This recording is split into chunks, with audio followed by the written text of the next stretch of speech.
இப்போ நான் சொல்ல போற ஒரு பதிவு உண்மையாகவே ஒரு நடந்த சம்பவம். இந்த சம்பவத்தை கேட்கும்போது உண்மையிலுமே உங்களுக்கு மனசு அப்படி ஒரு புத்துணர்ச்சி ஏற்படும். ஸோ ஸ்கிப் பண்ணாம கடைசி வரைக்கும் நான் சொல்றத கவனிச்சு கேளுங்க.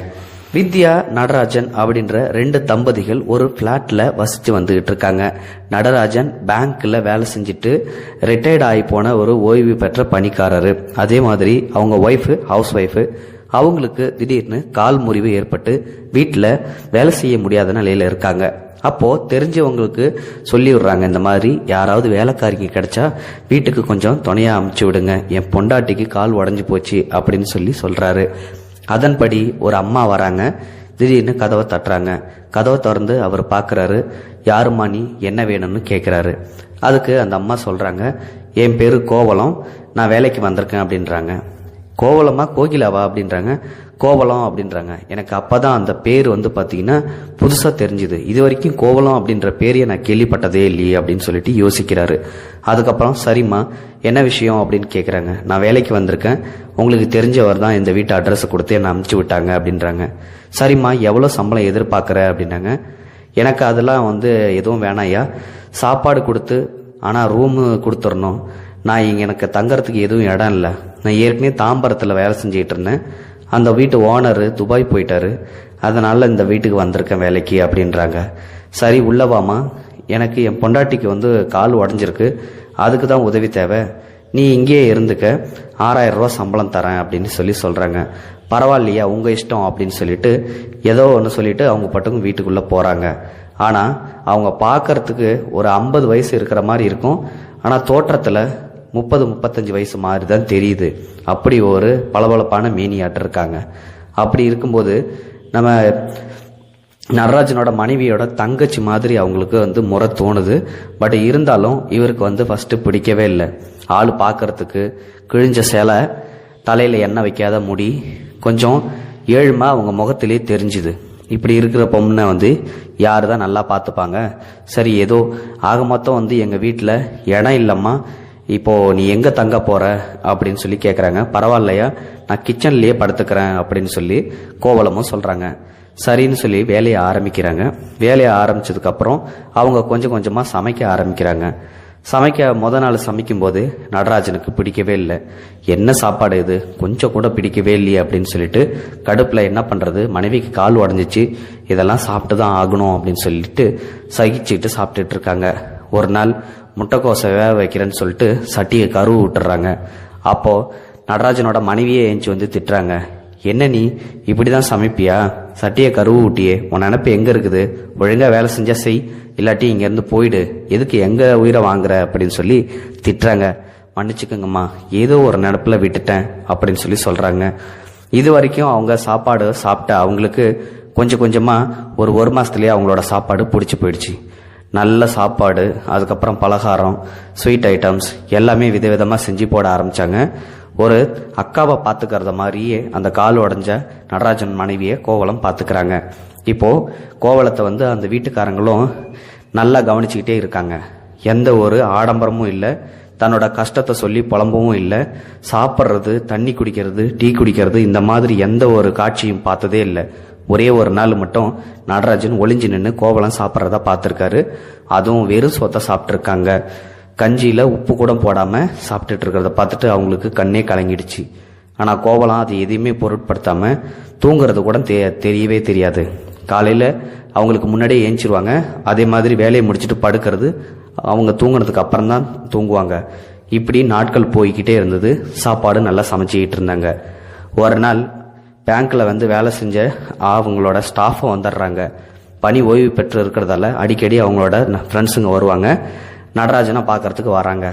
அப்போ தான் கேரட் அல்வா செஞ்சு கோவலம் கொண்டாந்து வைக்கிறாங்க.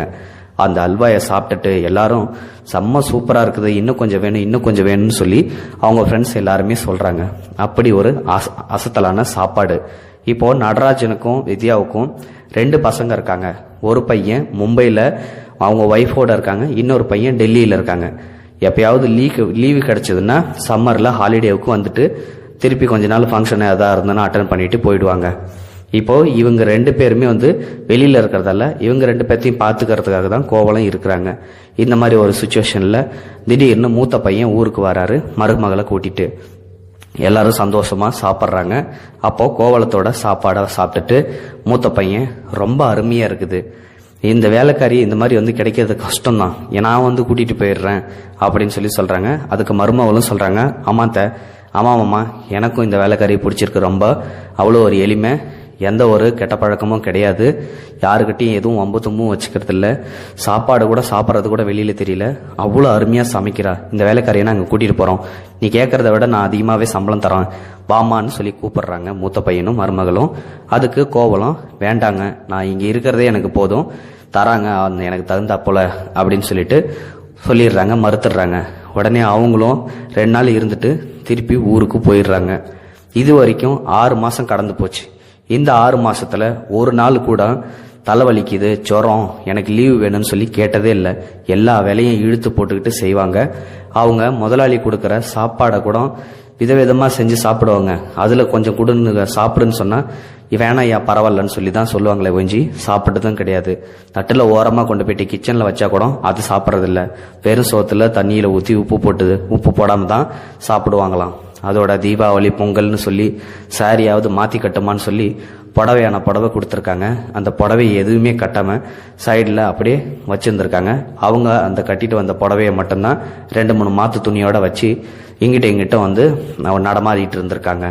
திடீர்னு ஒரு நாள், ஐயா நான் பூந்தமல்லி வரையும் போயிட்டு வரணும்னு சொல்லி கேட்குறாங்க. திடீர்னு வந்து கேட்கும்போது, அதுவும் தயக்கமாக கேட்கும்போது, என்னம்மா வேலைன்னு சொல்லி கேட்குறாங்க. எந்த ஒரு பதிலுமே சொல்லாமல் அப்படியே நிற்கிறாங்க. சரி போயிட்டு வா அப்படின்னு சொல்லி அவங்களும் அமுச்சு விட்றாங்க. கோவலம் எல்லா சாப்பாடு எல்லாத்தையும் தான் சமைச்சிட்டு மதியத்துக்கு உங்களுக்கு தேவையானதை செஞ்சு கொடுத்துட்டு அப்புறமா நான் போகிறேன்யா அப்படின்னு சொல்கிறாங்க. அதெல்லாம் ஒன்றும் வேணாம், 6 மாதத்துக்கு அப்புறம் நீயே இப்போ தான் அரை நாள் லீவு கேட்டிருக்க, எந்த சமையலும் செய்யலாம் எல்லாம் நாங்கள் பார்த்துக்குறோம், நீ போ அப்படின்னு சொல்லி அமுச்சு விட்டுறாங்க. உடனே அந்த வேலைக்காரியும் போகிறாங்க. மறுநாள் சாயங்காலம் தான் வராங்க. வீட்டுக்குள்ளே வந்த உடனே ஒரு தயக்கத்தோட, ஐயோ பொண்டாட்டியால் ஏந்திரிக்க முடியாது, இவருக்கு சமைக்க தெரியாது, இப்படிப்பட்டவங்களில் தனியாக விட்டுட்டு போயிட்டு நம்ம வரமே அப்படின்ற தயக்கத்தோட உள்ளே வராங்க. மன்னிச்சிருங்க ஐயா கொஞ்சம் லேட் ஆகிடுச்சின்னு சொல்லிட்டு உள்ளே வந்துட்டு காஃபியை போட்டு கொடுத்து உளுத்த பருப்பு உருண்டிய சாப்பாட்டில் செஞ்சு கொடுக்குறாங்க. சாப்பிட்றாங்க. சாப்பிட்டுட்டு அதுக்கப்புறம் தூங்க போயிடுறாங்க. மறுநாள் காலையில், ஏங்க நான் நைட்டெல்லாம் கிச்சனில் போய் பார்த்தேன், கோவலம் செம்மையாக அழுதுகிட்டே இருந்தா, என்னன்னு கொஞ்சம் கேளுங்க. நான் என்னத்தை கேட்கறது, நான் எத்தனை தடவை கேட்டாலும் ஒன்றுமே சொல்ல மாட்டேன்றா அப்படின்னு சொல்லி அவங்களும் 2 பேருக்குள்ளே பேசிகிட்டு இருக்காங்க. அப்போதான் திடீர்னு காலிங் பெல் அடிக்குது. காலிங் பெல் அடித்த உடனே ஒரு 30 வயசில் ஒரு பையன் வரான். எங்கள் அம்மாவை கூப்பிடுங்க அப்படின்றாங்க. நீ யாருப்பா, யார் தேடி இங்கே வந்த, யார் உன்னோட அம்மா, உனக்கு யார் வேணும்னு கேட்குறாங்க. எங்கள் அம்மா பேர் கோவலம், அவங்க இங்கே தான் இருக்கிறதா சொன்னாங்க, எங்க கூப்பிடுங்க அப்படின்றாங்க. என்னது கோவலம்மா, கோவலத்துக்கு யாருமே இல்லை, நான் ஒரு அனாதனில் எங்ககிட்ட சொன்னான், அதனால தானே நாங்கள் வீட்டிலேயே வேலைக்கு வச்சோம். இந்தாம்மா கோவலம் இங்கே வா, உன் பையன்னு சொல்லிட்டு யாரோ ஒரு பையன் இங்கே வந்திருக்கான், என்ன விஷயம்னு கேளு அப்படின்னு சொல்லி கோவலத்தை கூப்பிடுறாங்க. கோவலமும் வராங்க. இங்கே எதுக்குடா வந்த, உனக்கு என்ன வேணும், போ இங்கேருந்து அப்படின்றாங்க.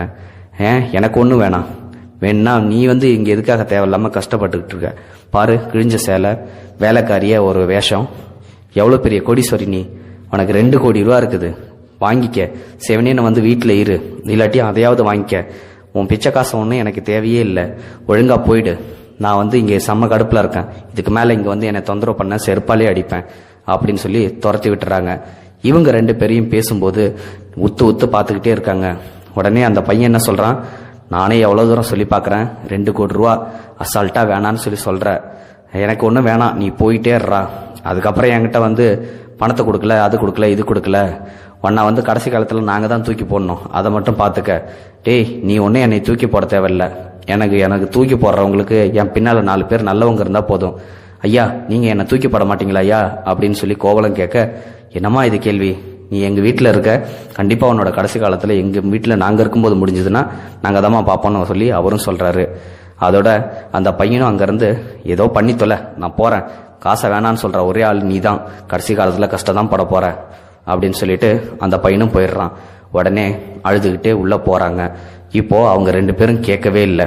அவங்க கோவலம்மாவே வந்து, ஐயா அம்மா உங்ககிட்ட கொஞ்சம் பேசணும் அப்படின்னு சொல்லி சொல்கிறாங்க. என்னம்மா சொல்லு அப்படிங்கும்போது, எனக்கு கல்யாணம் ஆகி 2 பசங்க இருக்காங்க, அதில் ஒரு பையன்தான் இவன்.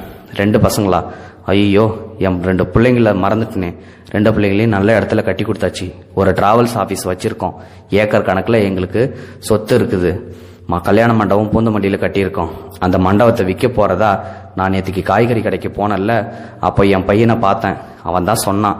அதனால தான் உங்கள்கிட்ட நான் நேற்றுக்கு 6 நாள் லீவு கேட்டுட்டு ரெஜிஸ்டர் ஆஃபீஸுக்கு போயிட்டு கையெழுத்து போட்டு வந்தேன். இவ்வளோ தான் ஏன் நடந்துச்சு. அந்த 2 கோடி ரூபா மொத்தம் 8 கோடி ரூபாய்க்கு விற்றுச்சு. அதில் 2 கோடி ரூபாய் எனக்கு பங்கு கொடுக்குறேன்னு சொன்னாங்க.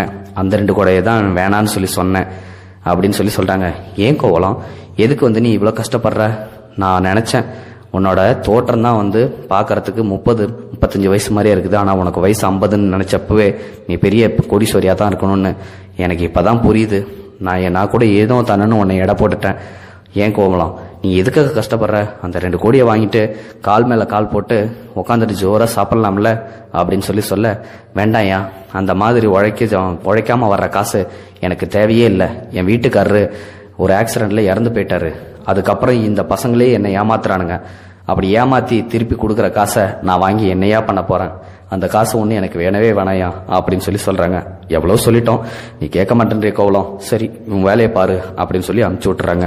அதுக்கப்புறம் இவங்க 2 பேரும் பேசிக்கிறாங்க. பாத்தியா, நம்ம எவ்வளோ பெரிய பணக்காரியை எங்கள் வீட்டில் ஒரு வேலைக்காரியை நம்ம அடைச்சி வச்சிருந்திருக்கோம். என்ன சொல்றதுன்னே எனக்கு தெரியல. சரி, இருந்துட்டு போட்டுங்க, அவள் பாட்டுக்கு அவள் வேலையை பார்க்கட்டும், நம்ம பாட்டுக்கு நம்மளா இருப்போம் அப்படின்னு சொல்லிட்டு நைட்டு எல்லாத்துக்கும் சாப்பாடு சமைச்சு போட்டு பரிமாறிட்டு அவங்க ரூமுக்கு தூங்க போயிடுறாங்க. கோவலமும் கிச்சனில் தரையில் படுத்துக்கிட்டாங்க. இப்போ காலைல ஏஞ்சி உடனே வராங்க. தினமும் காலைல ஏஞ்சி உடனே டிகேஷன் போட்டு ரெடியாக இருக்கும் கோவலம். இன்னைக்கு எங்கே கோவலத்தை காணோம்? கோவலம் என்னம்மா பண்ணுற அப்படின்னு சொல்லிட்டு அவன் நடராஜன் உள்ளே வராரு. கிச்சன் உள்ள காணோம். உடனே மனைவி கிட்ட சொல்கிறாங்க, இங்கே பார், கோவலத்தை காணோம் அப்படின்னோடனே முல்லை அவங்களும் நடந்து வராங்க. வந்துட்டு எங்கே உன்னையும் காணோம் அப்படின்னு சொல்லிட்டு பார்க்குறாங்க. ஒரு லெட்டர் மட்டும்தான் இருக்குது. அந்த லெட்டரில், ஐயா, அம்மா, என்னை மன்னிச்சிருங்க. எப்போ நான் ஒரு கோடீஸ்வரின்னு சொல்லி உங்களுக்கு தெரிஞ்சு போச்சோ, இதுக்கப்புறம் என்னை அதட்டி வேலை வாங்குற தன்மை உங்களுக்கு வராதுன்னு எனக்கு நல்லாவே தெரியும். எனக்கு ஏழ்மை தான் பிடிக்கும். அதனால தான் அந்த 2 கோடி ரூபாயே நான் வேணான்னு சொல்லி ஒதுக்கி என் பையனையே செருப்பால் அடிப்போம் போடான்னு சொல்லி துரத்தி விட்டது. அப்படி இருக்கும்போது இந்த வீட்டில் நான் இருந்தால் என்னை வேலை வாங்க முடியாமல் நீங்களும் அவஸ்தைப்படுவீங்க, நானும் வேலை செய்ய முடியாமல் அவஸ்தைப்படுவேன். அதனால் நான் இங்கேருந்து போகிறேன்யா. ஆனால் நான் சும்மா ஒன்றும் போகல. இதுக்கப்புறம் நீங்கள் என்னோட சம்பள பணத்தை என்ன பண்ணுறீங்க அப்படின்னா உங்ககிட்ட நான் நீங்கள் கேட்கும்போதெல்லாம் நான் வேணான்னு சொன்னல, சம்பளத்தை மொத்தமாக வாங்கிக்கிறேன்னு சொல்லி சொன்னல, அந்த காசை மட்டும் அடையாறில் இருக்கிற அனாதை ஆசிரமத்துக்கு கொடுத்துருங்க ஐயா. உங்கள் ஞாபகார்த்தமாக ஒரே ஒரு டம்ளரை மட்டும் நான் எடுத்துக்கிட்டு போகிறேன். அந்த டம்ளரில் எப்போ குடித்தாலும், தண்ணி குடித்தாலும், டீ குடித்தாலும் உங்களோட ஞாபகம் மட்டும் எனக்கு கடைசி வரைக்கும் போவோம் ஐயா. இது மட்டும்தான் உங்ககிட்ட இருந்து நான் எடுத்துகிட்டு போகிற ஒரே ஒரு சொத்து அப்படின்னு சொல்லி அந்த லெட்டரில் எழுதியிருக்குது. அதுக்கப்புறம் அந்த லெட்டரை படித்து பார்த்தோடனே 2 பேத்துக்கும் கண்ணீரே ஓடுது.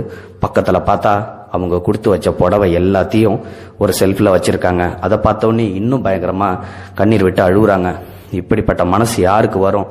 இப்படிப்பட்ட வேலைக்காரியை நம்ம ஒன்றும் தெரியாத மாதிரி இவ்வளோ நல்லா அதட்டி உதட்டி முதல்ல சாப்பாடுலாம் சரியில்லைன்னு சொல்லிட்டு சனியெல்லாம் திட்டிருக்கமேன்னு சொல்லிட்டு 2 பேரும் கதறி இருக்காங்க. இந்த கதறின பதிவை தான் ஒருத்தர் முகநூல் பதிவில் பதிவிட்டு இருக்காங்க. அந்த பதிவை தான் உங்ககிட்ட நான் இப்போ சொன்னேன். இது உண்மையாலுமே நடந்த ஒரு சம்பவம். இந்த வீடியோ பிடிச்சிருந்தா லைக் பண்ணுங்க, ஷேர் பண்ணுங்க. இந்த வீடியோ பற்றின கருத்துக்களை மறக்காம கமெண்ட் பாக்ஸில் போஸ்ட் பண்ணுங்க. நன்றி, வணக்கம். இது போன்ற செய்திகளை உடனுக்குடன் நீங்கள் தெரிந்து கொள்ள மறக்காமல் எங்களுடைய சேனலை சப்ஸ்கிரைப் செய்யவும், கூடவே பக்கத்தில் வரும் பெல் ஐக்கானையும் கிளிக் செய்யவும். இது போன்ற